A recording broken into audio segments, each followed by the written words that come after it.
everybody. I wanted to give you a little bit of my spiritual walk with the Lord. I grew up in a Christian home and went to a Christian school. Went to church every time the door was opened.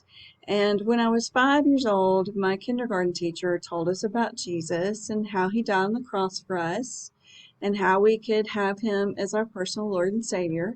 And she asked anybody that wanted to do that to come up to the front. Well, everybody went up to the front. And I kind of sat at my desk because I wasn't quite sure what she was talking about. And a friend of mine said, "Well, don't you want Jesus?" And I'm like, "Sure." So I went up to the front, prayed the prayer, but I didn't know what I was doing. So if I had died until at that point or later, I would not have gone to heaven. I lived my life thinking that I was a Christian because I prayed the prayer, but I never had a life changing experience. So I went through school, went through life. I was kind of a goody goody. I was actually even voted best Christian witness in my senior class, even though I wasn't a Christian. Um, but I lived a good life. I was a good girl, but I didn't have Jesus as my personal Lord and Savior.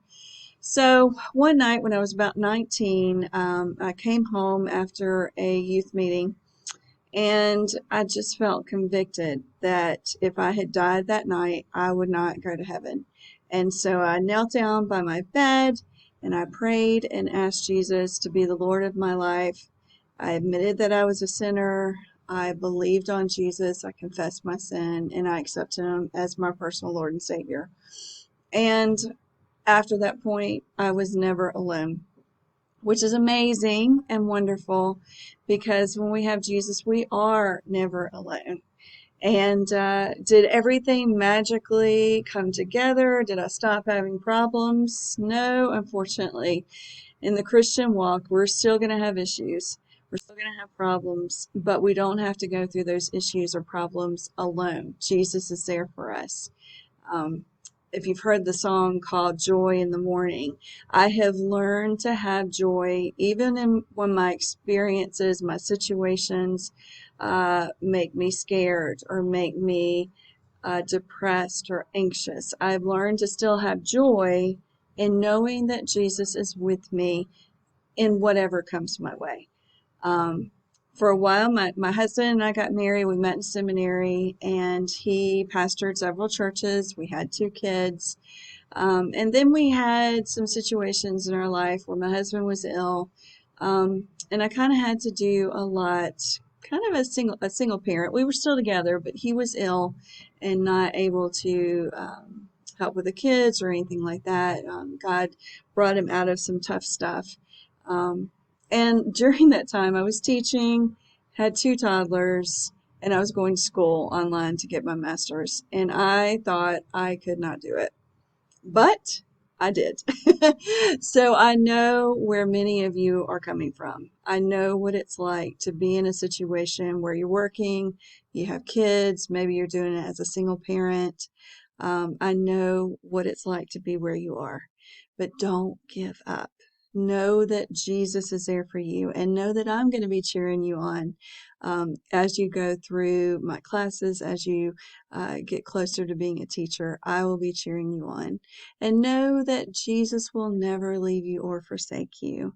And know that Jeremiah 29:11 says, "For I know the plans I have for you, plans to prosper you and not to harm you, plans to give you a hope and a future." There are times where that hope seems lost.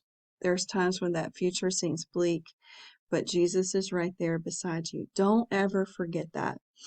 If you don't have that personal relationship with Jesus Christ, please reach out to me. I would love to help you. If you're at a point in your life where you just don't feel Him, reach out to me. I would love to pray for you. I want to cheer you on.